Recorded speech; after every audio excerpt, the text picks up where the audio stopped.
Sos un equipo que pelea el descenso y vas ganando 3 partidos consecutivos.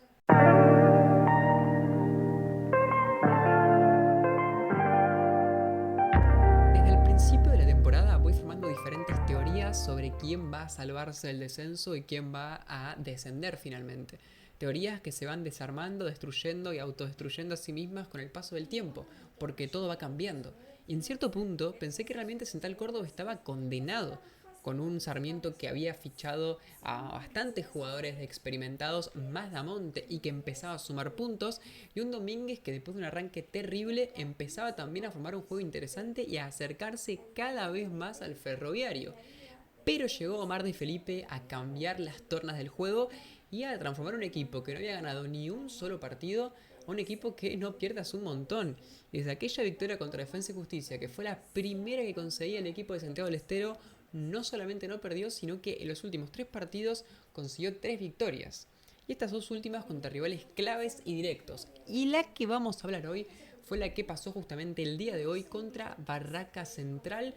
Un 2-1, pero que no se dejen engañar por el resultado. Central Córdoba fue un equipo consistente, línea por línea, que fue superior, diría que de principio a fin. Un Barracas que sabe que no está en peligro por temporadas anteriores, pero que pasó de aspirar a clasificar a copas internacionales a estar pensando en si la temporada que viene va a estar complicado o no. Y un partido en el que pudo mostrar sus garras en ciertos aspectos, pero que a la larga no fue nada positivo. Y nuevamente fue superado, y por este caso por un equipo que no es para nada de los mejores de la liga. Hay algunos aspectos bastante importantes para empezar a ver cómo Central Córdoba fue superior. O sea, cómo se dio su dominio. Por ejemplo, Barraca se plantó con una defensa de 3 con 2 carrileros que estaban bastante adelantados. Por un lado, Insúa, hijo del técnico Rubén Darío Insúa, y por otro lado, Berlutas. Dos jugadores que no estaban pensando mucho en la defensa. Esto generando, por ejemplo, que Godoy, por banda izquierda en Central Córdoba, tenga muchas libertades para constantemente al menos poder ser asistido y que su marcador no esté demasiado cerca. Tener tiempo para poder, por ejemplo, intentar hacer un cambio de ritmo. O también poder aprovechar el espacio para tirar algún centro o amagar algún tiro. Este aspecto de que Central Córdoba tenía siempre mucha apertura por ese lado hizo que, por ejemplo, también Meli, lateral izquierdo del Ferroviario, tenga mucha utilidad, siendo un buen tándem con Godoy. Muchas veces era Godoy el que enganchaba para adentro para esperar a que llegue Meli. Meli era constante en sus subidas, a diferencia de Barrios por derecha que estaba mucho más contenido.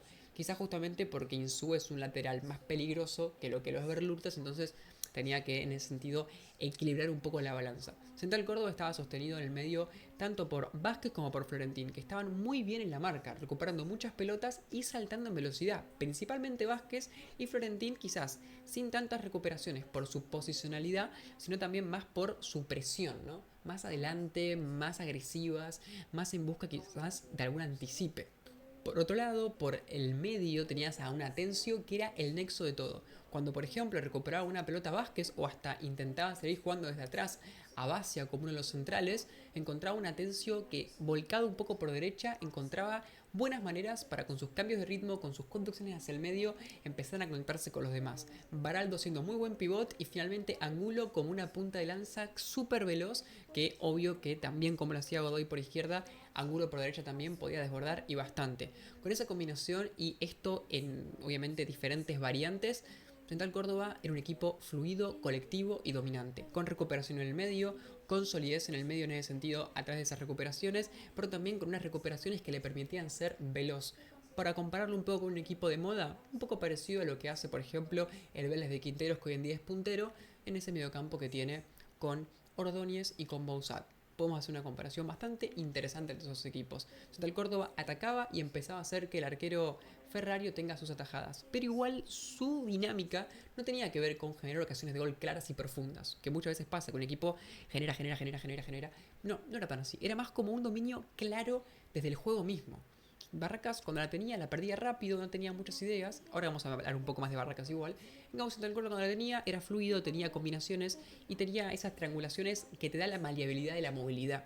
movilidad de Angulo y de Godoy para adelante y para atrás, de Baraldo como pivot, de Atencio por todo el flanco de los 3 cuartos de cancha y también hacia adelante como llegadores de vez en cuando, quizás no tanto en los dos casos por la misma medida, pero sí tanto de Vázquez como de Florentín.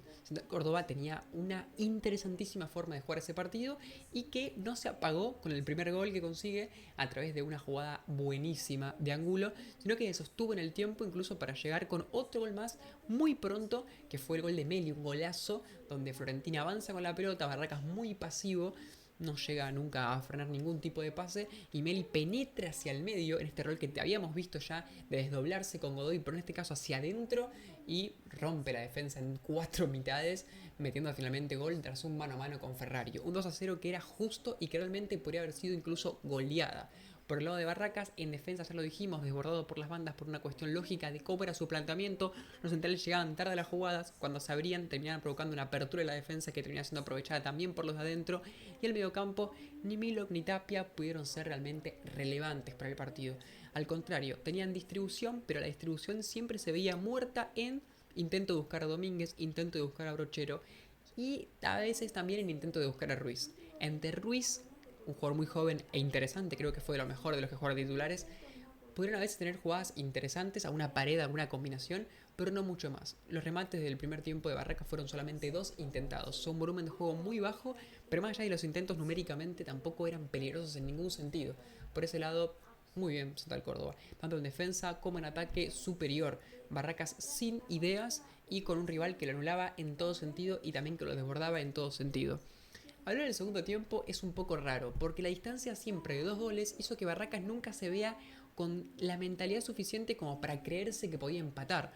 Por este lado, que ya se hubiese conseguido un 2-1 o si el resultado se hubiese mantenido 1-0, hubiésemos visto un segundo tiempo más entretenido, porque Barracas mejoró, de la mano en cierto punto, obviamente, de los cambios. Rosané, Puig y Candia son ejemplos claros. Por ejemplo, Candia entra por un jugador que no estaba haciendo un 9. Entonces da una presencia y una amenaza en el área y también por fuera del área a rematar desde afuera mucho más importante. Rosané por Tapia, somos un jugador con más recuperación que pueda combatir mucho más con el doble 5 fuerte de Central Córdoba. Y Puig por Berlutas, pones otro jugador más desequilibrante que puede ocupar el mismo lugar que un lateral, pero con más talento y desequilibrio. Por este lado, Barracas adelantó más en la cancha y tuvo más oportunidades. De hecho, el segundo tiempo incrementó todas las estadísticas en cuanto a la iniciativa, tanto a la posesión como también la cantidad de intentos. Y de hecho, podríamos pensar que hasta pudo haber merecido meter un gol, pero tampoco a puntos realmente significativos, porque mientras tanto que Barracas empezaba a tener sus oportunidades, no es que Central Córdoba dejó de tenerlas. De hecho, en el segundo tiempo, incluso Central Córdoba tuvo más tiros intentados que el propio Barracas, dato que solamente es por un tiro de diferencia, pero que igual marca el punto que hablamos, de que sí, Barracas incrementó sus ataques, pero no es que haya bajado en ese sentido el ritmo de Central Córdoba, que quizás sí bajó el dominio, pero con un juego más vertical, más de contraataque, pudo también haberlo liquidado y de hecho creo que un 3-1 puede haber sido un resultado más lógico que un 2-1 o un 2-0, porque Barracas supo quizás merecer un poco, pero en ese tramo también se regaló mucho más, porque evidentemente hubo cambios que estuvieron más que nada aplicados a buscar arriesgarse. Después de todo, Barracas era un partido que no le servía para nada para 2-0 y que perder 3-0 o 4-0 le daba absolutamente igual. Barracas, desde siempre que está en primera división, nunca fue un equipo que se caracterizó por ser totalmente rugoso, como puede ser el caso de Riestro o Sarmiento de Junín. Al contrario, siempre buscó un manejo de pelota un poco más limpio, cosa que yo valoro bastante. Un equipo que no es feo verlo jugar y que inclusive le ha funcionado a nivel resultados, cosa que es muy meritoria. Y en este partido no fue la excepción. Perdió porque se vio dominado en ese sentido, porque su rival lo logró aplacar el primer tiempo con más agresividad y en el segundo tiempo Barracas pudo manejar la pelota y mostrar talento individual y también colectivo, pero el punto es que no logró hacerlo con tanta profundidad. Muchas veces se vio atorado o simplemente no pudo desdoblarse o ser profundo, generar tiros lo suficientemente cómodos. Recayó mucho en los centros o también en algunos tiros de larga distancia, recursos que obviamente son mucho más difíciles que simplemente para acumularlos lleguen goles. A diferencia de Central Córdoba, que sus jugadas venían de desbordes mucho más profundos y claros o de pases filtrados que abrían muchísimas puertas para tener mayor peligro o estadísticamente, por ejemplo, mayor expected goal. Barracas tuvo un manejo interesante tanto con Milok y Tapia en el primer tiempo, un poco más errático y menos creativo. En el segundo tiempo lo sigo teniendo con Rosané y Milok en un ratito, y después con Rosané y Puig o Ruiz o quien sea que anduvo por ahí, que hubo obviamente muchos cambios más, porque de hecho Insúa a los 70 minutos ya ha hecho todos los cambios. En ese sentido, Barracas sigue demostrando lo que puede hacer, pero en este caso sin un rendimiento que le sirva para conseguir un resultado como tal. Entonces el Córdoba, como ya dijimos, un partido redondo, muy bueno y sigue incrementando su nivel. Y encima sigue vivo en Copa Argentina, que por cierto, si analizamos victorias desde todas las competencias, son 4 consecutivas. Al hilo, sin ningún intermedio. Una cosa increíble. Así que tremendo. Aplausos para ellos, está muy bien. Y ahora están en este momento a 5 puntos de Tigre. No es, no es tanto, ¿no? Tigre tiene que jugar, pero es bastante considerable, diría yo.